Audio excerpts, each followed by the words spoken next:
ఏంటండి ఎలా ఉన్నారు? బాగున్నారా? సో, ఇక్కడ చూసుకున్నట్లయితే నా పోర్ట్‌ఫోలియో రేపు మార్కెట్ సెషన్స్ ఓపెన్ అవ్వబోతున్నాయన్నమాట. సో, ఈరోజు సండే. సో, కంఫర్టబుల్‌గా వీడియో చేస్తున్నానన్నమాట. సో, ఈ వీడియో చూస్తే మీకు నా నుంచి ఏమన్నా మీరు నా మిస్టేక్స్ చూసి మీరు లెర్న్ అవ్వచ్చు. సో, ప్రెజెంట్ చూస్తున్నట్లయితే నాకు -3,723 మైనస్ అయితే ఉందన్నమాట. సో, పోర్ట్‌ఫోలియోలో చూసుకున్నట్లయితే ఆల్మోస్ట్ 1,51,000 ఇన్వెస్ట్‌మెంట్ చేశాను. అంటే నష్టాల్లో రన్ అవుతుందన్నమాట. అసలు యాక్చువల్లీ లాభాలు రావాల్సింది ఇంకా నష్టాల్లో రన్ అవుతుందంటే నేను చేసిన మిస్టేక్స్ ఏంటో మీరు చూసి అవి రిపీట్ చేయకుండా చూడడానికి ట్రై చేయండి. సో, ఓకే, ఇక మనం వీడియోలోకి వెళ్దాం.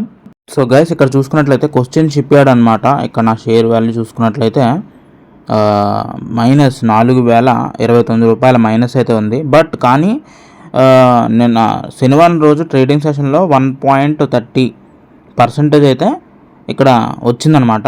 ఇది వృద్ధి రేట్ అయితే సాధించింది. సో మనం ఇది కాదు మెయిన్ చూడాల్సింది. ఇక్కడ క్వశ్చన్ షిప్యార్డ్ గ్రాఫ్ చూసుకున్నట్లయితే గ్రాఫ్ చూసుకున్నట్లయితే అసలు ఎక్కడా కూడా అసలు డే మొత్తం కూడా డౌన్ఫాల్లో ఉంది. బట్ లాస్ట్లో అయితే మనకి కొంత ఏదంటది ట్రెండ్ అయితే నడిపించింది కొంచెం.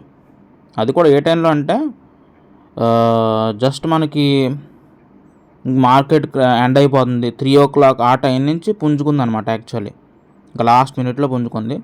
సో మంత్ మనం ఇది చూసుకున్నట్లయితే మీకు గ్రాఫ్ కూడా చూడండి, కొంచెం పైకి వెళ్ళడానికి ట్రై చేస్తున్నట్టు ఇక్కడ నుంచి డౌన్ అవుతూనే ఉంది. బట్ కానీ ఈ మంత్ చూసుకుంటే కొంచెం అప్ వెళ్ళింది, మళ్ళీ డౌన్, మళ్ళీ పుంజుకుంటుంది. అంటే ఇప్పుడు కొచ్చిన్ షిప్యార్డ్ పుష్ అవడానికి ట్రై చేస్తుంది. ఓకేనా? సో ఇక్కడ మీరు చూసుకోండి, ఒక్క నిమిషం, ఇది క్లియర్ చేసి తెలిసిపోతుంది.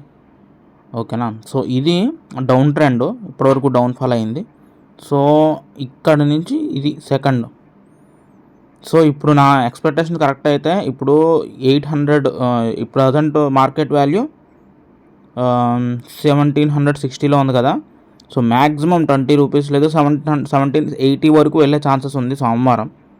సో చూడాలి. సో భయ్య, ఇక్కడ చూసుకున్నట్లయితే SBI, state bank of India నా దగ్గర షేర్లు 22 ఉన్నాయన్నమాట. ప్రజెంట్ అయితే లాభాలను రన్ అవుతుంది 215 రూపాయల లాభంతో. బట్ నిన్న నేను శనివారం ఎంత వస్తుందని టార్గెట్ చెప్పినప్పుడు ఫస్ట్ బ్రేక్అవుట్ సెషన్ 810 అని చెప్పాను. దాటితే 810 దాటాలి అని అనుకున్నాను. దాటితే 810కి వెళ్తాను, కానీ 810కి వెళ్ళలేదు.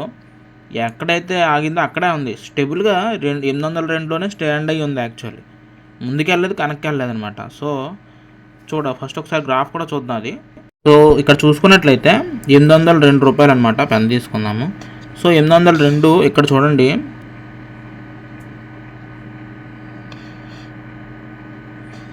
ఇది పర్సంటేజ్. ఒక డేలో హై అండ్ మూమెంట్స్ అనమాట ఇవన్నీ కూడా.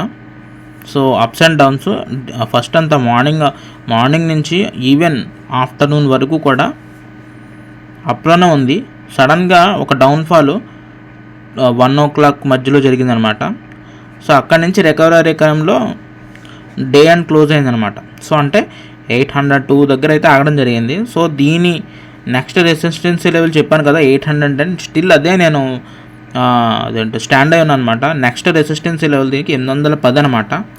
లేదు ఆ రెసిస్టెన్సీలో క్రాస్ అవ్వకపోతే కనుక, ఒకవేళ డౌన్ సైడ్ దిగితే కనుక 790లో ఉంటుంది. 792 లేదా 795 ఆ మధ్యలో పడే ఛాన్సెస్ అయితే ఉంటుంది. 795 అలా ఉంటుంది అనమాట. ఓకే. సో ఇక్కడ చూసుకున్నట్లయితే ఎస్జీవీఎన్ నిన్న ఇదే సమయానికి నాకు ఆల్మోస్ట్ 800 రూపాయల మైనస్లో రన్ అవుతున్నప్పుడు నేను ఒక విషయం చెప్పాను అనమాట, ఇది లాభాల్లోకి వెళ్ళబోతుంది అని చెప్పాను అనమాట. సో ఆ వీడియో చూసిన వాళ్ళు ఎంతమందో మరి నాకు తెలియదు, కానీ చాలామంది ఈ పాటికి బాగా హెల్ప్ఫుల్ అయి ఉంటుంది ఈరోజు. సో అయితే నేను ఎగ్జాక్ట్గా 131 రూపీస్ క్రాస్ అవుతుందని చెప్పాను. సో అయితే 131 కానీ 133 రూపీస్కి వెళ్ళిపోయింది యాక్చువల్లీ. సో ఇది నేను దీని నెక్స్ట్ రెసిస్టెన్సీ లెవెల్ కూడా 136 అనమాట. అంటే మేబీ ఈరోజు పెరిగితే ఒక 2 రూపీస్ పెరుగుతుంది అంతే నాకు తెలిసి. నెక్స్ట్ ఈ ట్రేడింగ్ సెషన్లో మేబీ 2 రూపీస్ పెరుగుతుంది. లేదు పడితే మళ్ళీ 126 పడుతుంది. సో డౌన్ఫాల్ అయితే 126, పెరిగితే మాత్రం 2 రూపీస్ అంటే 134, 136 లేదా 35 అలా పడుతుంది. 135, 136 ఈ మధ్యలో పడుతుంది. మరి చూసినట్లయితే ఎస్ బ్యాంక్, నేను లాస్ట్ వీడియోలో ఒక విషయం చెప్పానండి. ఇది కొడితే శనివారం రోజు లాస్ట్ వీకెండ్ రోజు 23కి వెళ్ళిపోద్దని చెప్పాను అనమాట. బట్ నా అంచనాలు తారుమారయ్యి 22.75 దగ్గర ఆగింది. అంటే ఓన్లీ 0.04% అనేది వృద్ధి రేటు సాధించింది. అంటే స్టెబుల్గానే ఉన్నది. కానీ దీని ఒక గ్రాఫ్ గురించి ఒక్కసారి చూపిస్తాను మీకు. ఇక్కడ గ్రాఫ్ చూసుకున్నట్లయితే నేను చెప్పిన పాయింట్కి ఆల్మోస్ట్ రీచ్ అయిపోయిందండి. 23.11, 23 2 టైమ్స్ రీచ్ అయింది 23. సో 23కి వెళ్ళిపోయింది.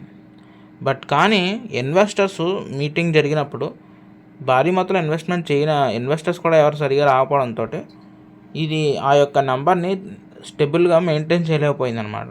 డౌన్ఫాల్ స్టార్ట్ అయింది. చూడండి పెన్ ఇది వెళ్ళటం అయితే 23కి వెళ్ళింది నేను చెప్పిన నెంబర్కి. బట్ కానీ అక్కడ సస్టైన్ అవ్వలేదు.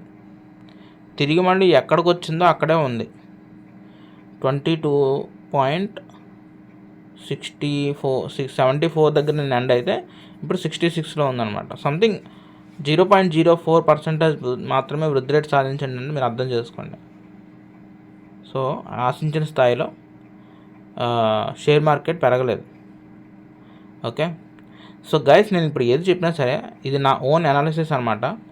సో దీన్ని బట్టి మీకు ఏమర్థం అవుతుందంటే నాలా మిస్టేక్స్ చేయకుండా మీ ఓన్ అనాలిసిస్ తోటి కంపెనీ బ్యాలెన్స్ షీట్స్ తోటి ఓకేనా మీరు టాలీ చేసి ట్రేడ్ పండితులను కావాలి, ట్రేడ్ ఎక్స్పర్ట్స్ కావచ్చు, సజెషన్స్ తీసుకుని ట్రేడ్ చేయండి. ఎందుకంటే ట్రేడింగ్ అనేది మార్కెట్ రిస్క్ ఉంటుంది, ఫైనాన్షియల్ రిస్క్తో కూడుకున్నది అనమాట. సో 1-2 సార్లు వెరిఫై చేసుకుని ట్రేడ్ చేయవలసిందిగా కోరుచున్నాను.